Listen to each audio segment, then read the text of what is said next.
سراج channel آج ندا فاضلی پر اپنی چھٹی ویڈیو پیش کر رہا ہے۔ اس ویڈیو میں آپ کی ایک خوبصورت نظم خدا کا گھر نہیں کوئی۔ پہلے اس نظم پر یہاں کچھ ہلکی پھلکی گفتگو کرتے ہیں۔ آپ کی یہ وہ نظم ہے جو انسانی شعور کو بیدار کرتی ہے، انسان کی فطرت کو نشو و نما دیتی ہے، انسان اور خدا کے تعلق کو فطرت کے رنگ میں، جو صوفی پیراڈیم کا معروف اسلوب ہے، خدا کو معصومیت کے ساتھ اس طرح بیان کرتی ہے کہ ہر شے سے تعلق خدا کی یاد کا سبب بن جاتا ہے۔ اس معصومیت میں خدا بطور شخص ہے جو انسانوں سے تعلق میں انسانوں کی بچوں جیسی معصومیت کو عزیز رکھتا ہے۔ خدا کا رشتہ انسان سے آقا اور غلام کا نہیں بلکہ باپ اور بچے کا ہے، سادہ اور معصوم محبت کا ہے۔ انسان پیچیدہ مسائل میں الجھ کر اپنی معصومیت کھو کر خدا سے اپنے تعلق کو کمزور کر چکا ہے۔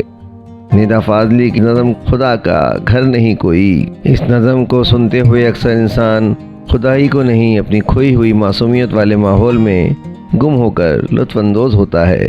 پیش خدمت ہے نظم خدا کا گھر نہیں کوئی۔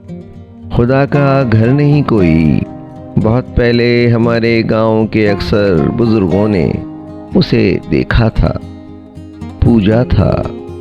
یہی تھا وہ، یہیں بچوں کی آنکھوں میں، لہکتے سبز پیڑوں میں وہ رہتا تھا، ہواؤں میں مہکتا تھا، ندی کے ساتھ بہتا تھا۔